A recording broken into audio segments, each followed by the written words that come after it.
नमस्कार, मैं चंदन कुमार गोरे। आप देख रहे हैं द फॉरवर्ड टाइम्स। अभी हम मुंगेर लोकसभा के निर्दलीय प्रत्याशी जो नीतीश कुमार जी हैं, इनके साथ में है और इनसे कुछ बात करेंगे क्योंकि जब लोकसभा की बात हो मुंगेर की तो यहाँ पे कई तरह के चर्चाएं होती है। बाहुबली से लेकर के समाज सेवी से लेकर के कई अन्य तरह की चर्चाएं होगी इनके साथ में। इनसे हम बात करेंगे। स्वागत है भैया, कैसे हैं आप? मैं बहुत बढ़िया हूँ मेरे भाई। और मैं उम्मीद करता हूँ कि आप भी अच्छे होंगे। आप कैसे हैं? हम भी ठीक हैं। हाँ। मैं आपसे इंटरव्यू के शुरुआत में ही एक रिक्वेस्ट करना चाहूंगा भाई। पूरा दिन मैं लोगों को ये जवाब देते देते थक चुका हूँ। बाहुबली हैं, फलाने हैं, ढिमके हैं। आपकी भी तो बाहु में मेरे को बहुत ज्यादा बल लग रहा है भाई। आपसे ज्यादा बाहुबल बड़ा तो मेरे को किसका दिखता ही नहीं है। बात है कि आप युवा हैं, मुंगेर में निर्दलीय प्रत्याशी के रूप में आए हैं। हम्म। युवाओं के लिए क्या सोच के आए हैं? युवाओं के लिए क्या सोच के आया हूं, ये युवाओं के बीच में मैं अपनी बात आपके माध्यम से रखना चाहता हूं। बहुत सही सवाल आपने किया। Relevant to the election, relevant to the dream. मेरे जो ड्रीम है अपने बच्चों को लेके, जो मेरे युवा बच्चे, मेरे भाई हैं, मेरे बंधु हैं यहाँ, उन सबको लेके उसकी बात करते हैं अपन। 5 मुद्दे हैं मेरे भाई।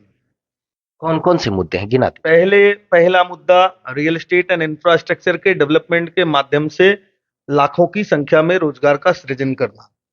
रूट लेवल पे 300 रुपए की दिहाड़ी से लेके, परमानेंट दिहाड़ी से लेके, इंजीनियर्स, एजुकेटेड इंजीनियर से लेके सुपरवाइजर, हर तरह के लोगों को जिसमें रोजगार मिल सके, नंबर 1। नंबर 2, मेरा दूसरा एक टारगेट है, इस पूरे लोकसभा क्षेत्र को मुझे टूरिज्म के हब के रूप में डेवलप करना है। और वो अपन कर सकते हैं कि नहीं, ये आप खुद डिसाइड करो। हमारे पास में बाढ़ के उमापति महादेव से लेके, आप इंटरकनेक्ट करो चीजों को। हमारे पास बढ़िया में माता रानी है, हमारे पास यहाँ इंद्रदमनेश्वर महादेव है, श्री राम की उत्पत्ति हमारी श्रृंगी ऋषि धाम से हुई है। There are a lot of things.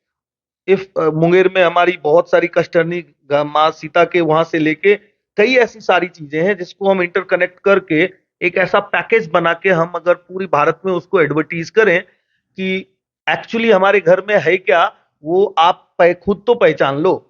और जब आप उनको लोगों के बीच में, इंडिया के लोगों के बीच में लेके जाओगे ना, 140 करोड़ लोगों में से अगर हर साल 1 करोड़ लोगों को भी आपने यहाँ मजबूर कर दिया आके देखने के लिए कि अंगराज कर्ण की धरती क्या है, क्या थी, हिस्टोरिकल, हमारे पास तो ऑलरेडी सारी चीजें हैं।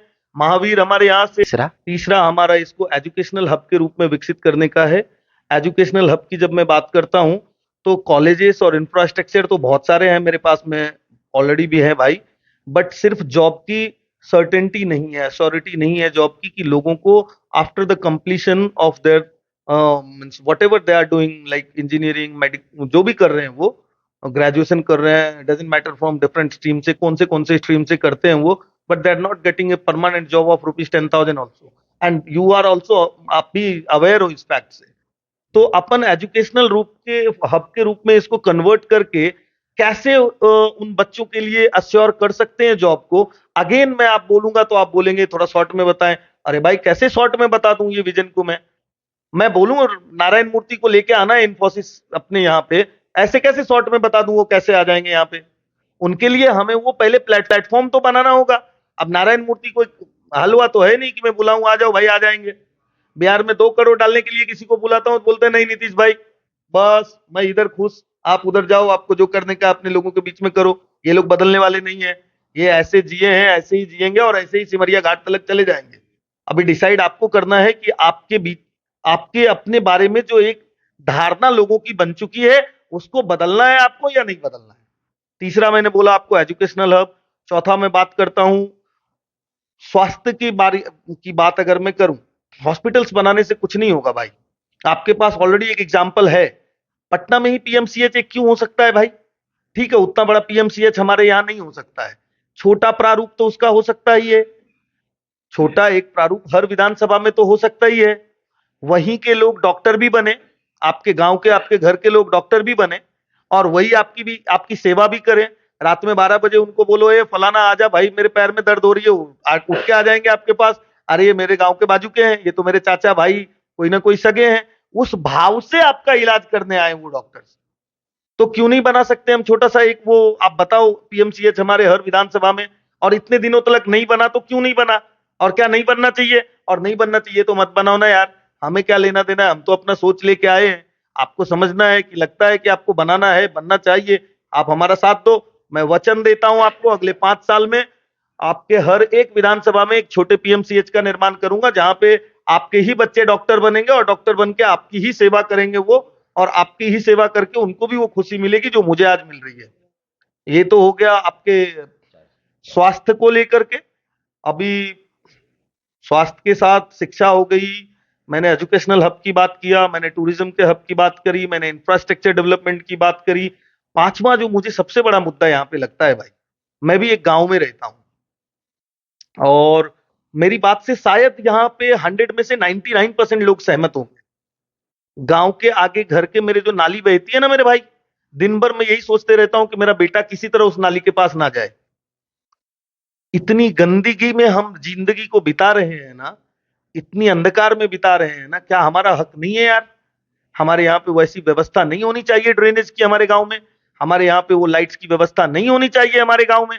हमारे गांव में एक खेल का मैदान नहीं होना चाहिए? हमारे गांव में एक पुस्तकालय लाइब्रेरी नहीं होनी चाहिए? हमारे जो बच्चे आर्मी इनकी उनकी ट्रेनिंग करते हैं, क्या उनके लिए एक व्यवस्था नहीं होनी चाहिए? और जब मैं इन सब चीजों को मिला के कंबाइंड करके बोलता हूँ एक मॉडल विलेज बनाना है मेरे को, टोटल जितने भी नंबर ऑफ विलेजेस हैं मेरे मुंगेर संसदीय क्षेत्र में, मैं टारगेट लेके काम करूंगा उनके लिए कि ठीक है भाई, इस विधानसभा में इतने विलेज हैं, इसमें से इतने फर्स्ट लेवल में, फर्स्ट पार्ट में हम इतने गांव को सेलेक्ट करते हैं और उनको मॉडर्न विलेज के रूप में अपन कन्वर्ट करते हैं। और modern village in the sense में अभी क्या ही बोलूं आपको, उसको हिंदी में आप बोल सकते हैं हम लोग, एक बोलते हैं ना एक विकसित गांव। स्मार्ट गाँव। नहीं, स्मार्ट गांव वो मोदी जी का कहना है भाई, वो गांव पता नहीं जिसने गोद लिया आज उसको याद भी है कि नहीं कि मैंने कौन सा गांव गोद लिया था। मैं वो सब बातें करने नहीं आया हूं, मैं यहाँ के हर गांव को बाय नेम जानता हूं, और हर एक गांव में मेरे कुछ ना कुछ रिलेटिव्स रहते हैं। तो किसी भी गांव में आप जाके मेरे रिलेटिव्स आपको मिल जाएंगे और उनको पूछ लो कि पिट्टू मेरा पुकारू नाम है और नीतीश तो मेरे को लोग ऐसे बोलते हैं, गुरुजी तो नाम यहाँ आने के बाद मुझे लोगों ने दे दिया। किसी को भी पूछ लो कि मैं क्या बंदा हूं और मैं क्या चाहता हूं, वो आपको मेरी पूरी डिटेल्स दे देंगे। ये तो हो गए 5 मुद्दे आपके हाँ। चुनावी के। लेकिन सबसे बड़ी बात है कि अगर आप लोकसभा जैसे क्षेत्र में चुनाव लड़ने आए हैं और जाति की बात हो, तो अगर जात आपके साथ ना हो तो फिर चुनावी मैदान में कैसे आप जा सकते हैं? ये जो जाति की बात हम और आप पढ़ लिख के करते हैं ना, ये एक्चुअली में हम अपने समाज को एक बहुत, मैं सारे पत्रकार बंधुओं से ये रिक्वेस्ट करना चाहूंगा, प्लीज डू नॉट मीन्स वो मत बातें करे जाती कि यहाँ के बाहर जाओगे ना भाई, कुएं से जब हम मेढक बन के जो अभी जिंदगी जी रहे हैं उसके बाहर जब निकलेंगे ना आप, कोई बंदा आपको नहीं पूछता है ना आपकी जाति क्या है, आपका क्या है क्या नहीं है। हर बंदा आपको पूछेगा आपके एजुकेशनल क्वालिफिकेशन क्या है। अगर झाड़ू मारने का जॉब भी मिलेगा आपको ना, आपकी जाति को देख के नहीं मिलेगा, आपके टैलेंट को देख के मिलेगा कि वेदर आप झाड़ू अच्छे से मार सकते हो क्या नहीं। ये मैं आपको लिख के देता हूँ। तो ये सब बातों में हम हमारा एनर्जेटिक टाइम और खूबसूरत दिमाग क्यों वेस्ट करें मेरे भाई? हम जब बात करते हैं विकास की, जब बात करते हैं लोगों को डॉक्टर बनाने की, तो हमने कभी तो ये नहीं बोला कि हमको एक जाति विशेष को ही डॉक्टर बनाना है। अरे भाई, उसमें हर जात के बच्चे डॉक्टर क्यों नहीं बन सकते हैं यार? और वो जब डॉक्टर के पास आप जाते हो तो क्या पूछते हो क्या कि आप कौन सी जात के डॉक्टर हो, या उनसे आप इलाज कराते हो? तो that's all I want to, मैं आपके माध्यम से ये कन्वे। राजनीति में जाति पूछनी जरूरी हो जाती है। दूसरी बात है कि एक तरफ ललन सिंह है जो विकास पुरुष के नाम से मुंगेर लोकसभा में जाने जाते हैं, और दूसरी तरफ है अशोक महतो जो कि कहा जाता है एक दुर्दांत अपराधी है। कहाँ देखते हैं उस दोनों के बीच में अपने आप को? मैं अपने आप को जहां था वहीं देखता हूं, और मैं उधर ही रहूंगा भी, उधर ही हूं, उधर ही था, उधर ही रहूंगा भी। मैं विकास पुरुष अगर मेरे आदरणीय श्री चाचा ही है मेरे, वो रिश्ते में वो भी कहीं ना कहीं चाचा ही लगेंगे। हम दोनों एक ही कास्ट के सवर्ण भूमियारी हैं, ऐसा मुझे लोगों ने बताया है। मुझे, मैं फाइनल नहीं बोल सकता हूँ आपको, लेकिन जहां तक मुझे जानकारी है, तो अब अगर विकास इतना ही अच्छा हुआ होता तो मुझे नहीं लगता आज इस दोपहर में, बड़ी दोपहरी में उनको लोगों के पास जाके वोट मांगने की जरूरत पड़ी होती। मैं तो आपके माध्यम से लोगों को बताना चाहूंगा, पहली और आखिरी बार आपसे वोट देने की अपील कर रहा हूं मैं। इसके बाद मैं अपील नहीं करने वाला हूं वोट देने की, और ना मैं आपके पास मांगने आने वाला हूं। बस मैं एक संदेश जारी करूंगा, मेरे लोग, मेरे जितने भी संसदीय क्षेत्र के मेरे लोग हैं, वो सब, मैं खड़ा हो रहा हूं, देना है वोट दे देना मेरे काम को, नहीं देना है, अगर लगता है आपको काम नहीं किया मत देना मेरे को वोट। अगली बार मैं फिर अपना काम कर ही रहा हूं, करता ही रहूंगा। मैं आपसे ये पूछना चाहता हूं, आप भी यहाँ पे पूरी हर जगह पे घूम के आते हो, क्या जो मेरे 5 मैंने आपको विजन बताया, उन विजन में से एक भी विजन कंप्लीट हो पाया है अपने क्षेत्र में? ये तो आप घूमते होंगे, आप अच्छी तरह से जान रहे मैं हैं। तो जानता हूं, आपको भी पूछ रहा हूं, आप जानते हैं कि नहीं जानते हैं? आप भी तो यहीं के आसपास के हैं, आप भी बताओ ना मुझे। आपको लगता है क्या ये सब चीजें हो गई है? अभी तो नहीं। तो फिर आप कैसे विकास पुरुष बोल रहे हैं किन्हीं को? कहा जा रहा है क्षेत्र में। अरे तो कह भाई, तो रहे कि एक तरफ बाहुबली दुर्दांत अपराधी भी कहा जा रहा है एक लोगों को, और एक तरफ विकास पुरुष भी कहा जा रहा है। कुछ हम लोगों दोनों का चीज सुना रहे हैं आपको। कुछ लोगों का विकास हुआ है, कुछ लोगों का ही विकास हुआ है। गिने चुने हर गांव में 2-4 अशोक लोग महतो आपको के बारे मिलेंगे। में क्या कहना है? मजाक बना दिया है, हमारे तेजस्वी भाई ने मजाक बना दिया है, और खुले मन से आके उनके लिए एडवर्टीज प्रचार करते हैं कि इनको जिताओ। उनको क्या अब मैं बोलूं, क्या ही बोलूं ना। मेरे को बड़ी उम्मीद थी तेजस्वी यादव जी से, मुझे राजनीति में आने का कोई शौक नहीं था भाई। मुझे लग रहा था कि नहीं, मेरे तेजस्वी भाई आए हैं और एक नई सोच के साथ आए हैं, तो निश्चित रूप से अब वो कोयले की इंजन की बात नहीं होगी। अब एक नई ट्रेन जो हमारे यहाँ चली है, उसी रफ्तार से हम लोग भी विकास की ओर अग्रसर होंगे। क्या कर रहे हो मेरे भाई? मैं आपके माध्यम से मैं उनको भी बोलना चाहूंगा, भाई क्यों ऐसा कर रहे हो? कहीं इस चक्कर में ऐसा ना हो ना कि लोग आपका नाम ही भूल जाए मेरे भाई। आप ऐसा क्यों थोप रहे हो लोगों के ऊपर? कभी तो समझो हमारी भी भावनाओं को यार, कभी तो सोचो हमारे बारे में भी। और आप क्यों नहीं ऐसे लोगों को सेलेक्ट करते हो जो रियलिटी में ग्राउंड लेवल पे काम करें और आपकी भी सम्मान को वो बरकरार रखें? आपका भी मजाक बनाया जाता है भाई। मैं ग्राउंड पे जाता हूं, आपको इतना टाइम नहीं मिलता है मेरे भाई। आप हेलीकॉप्टर से उतरते हो, भाषण देते हो, चले जाते हो, तो आपको तो आपके आजू बाजू के जितने लोग हैं वो जो बताते हैं वही दुनिया आपको दिखती है। ऐसी ऐसी बात नहीं है मेरे भाई। आओ ग्राउंड लेवल पे और देखो लोग क्या सोच रहे हैं आपके बारे में। और मुझे आपसे बड़ी उम्मीद, कल को अगर मान लो वो जीत के भी चले जाएंगे, तो वहां जाके भी तो हमारा फिर मजाक ही बनना है। क्योंकि उनको आप बताओ, कोई भी नॉलेज है उनको? वो बात कर सकते हैं संविधान की? किसी उनको पता है कॉन्स्टिट्यूशनल राइट्स क्या क्या है हमारे? हमारे मौलिक अधिकार क्या क्या है? वो उनको एक दिन ये सवाल जरूर पूछना, हमारे कितने मौलिक अधिकार है, कॉन्स्टिट्यूशनल राइट्स मेरे कितने हैं। अगर उन्होंने बता दिया, मैं अपना नाम वापस ले लूंगा भाई। अभी याद करके, मेरा इंटरव्यू सुन के आजकल मेरे को बहुत लोग कॉपी करने लगे हैं। जब से मैंने इंटरव्यू देना चालू किया है, लोग मेरे को सुन के वही वही बातें करने लग गए हैं। पर वो गलतफहमी में है, मेरे से तो जितनी बार बात करोगे नया नया बात करूंगा मैं। आप कॉपी करते जाओ, मैं नई नई बातें करते जाऊंगा जो लॉजिकल होगी, और जो लोगों के एक्चुअल लोगों के बीच में की जो समस्याएं उसकी बात करूंगा। क्योंकि मैं लोगों के बीच में रह रहा हूं, 6 साल से मैं इधर लखीसराय में। क्या लगता है कि तेजस्वी यादव जी को विकास की बात करनी चाहिए थी, जाति में पड़ गए, फिर से जात की बात बहुत करने बड़ा लगे? वर्स्ट डिसीजन लिया है मेरे भाई आपने, वर्स्ट डिसीजन लिया है। पूरे बिहार की जनता आपको एक बिहार के बेहतर भविष्य के रूप में देख रही थी, आपसे उम्मीदें थी हमें। आप बड़ी अच्छी भाषण करने लग गए थे। शुरुआत के कुछ दिनों में तो आपको मैं सुना करता था, आपको शुरुआत के दिनों में तो आप बातें भी नहीं कर पाते थे अच्छी, लेकिन अब आपकी बातें मुझे भी अच्छी लगने लग गई थी। क्योंकि अब आप बातें करने लग गए थे लोगों को शिक्षित करने की, लोगों को रोजगार देने की। कहां से ले आए भाई ये दिमाग में? फिर कहां से आ गया ये? कौन सी जातिवाद से किसका क्या होना है मेरे भाई? आज मैं आपको बताऊं, मैं आपके ही जाति के लोगों के बीच में था, और आपकी ही जाति के लोग, यादव जाति के लोग, मुझे मैं क्या ही बोलूं ऑन कैमरा मेरे भाई। मत बुलवाओ मेरे से, मत क्या मत। बोल रहे थे, बोल दीजिए। अरे क्या ही बोलूं, आप खुद जाकर के किसी दिन किसी गांव में किसी लोग से पूछ लो। मैं फलाना, मैं ढिमका, मैं हेन, मैं तेन, इससे निकल चुके हैं लोग अभी बाहर मेरे भाई। अब उसमें उलझे हुए और फंसे हुए नहीं है। आप भी इस बात को समझो। आप, हमारे बाबूजी के जमाने का दौर अलग था।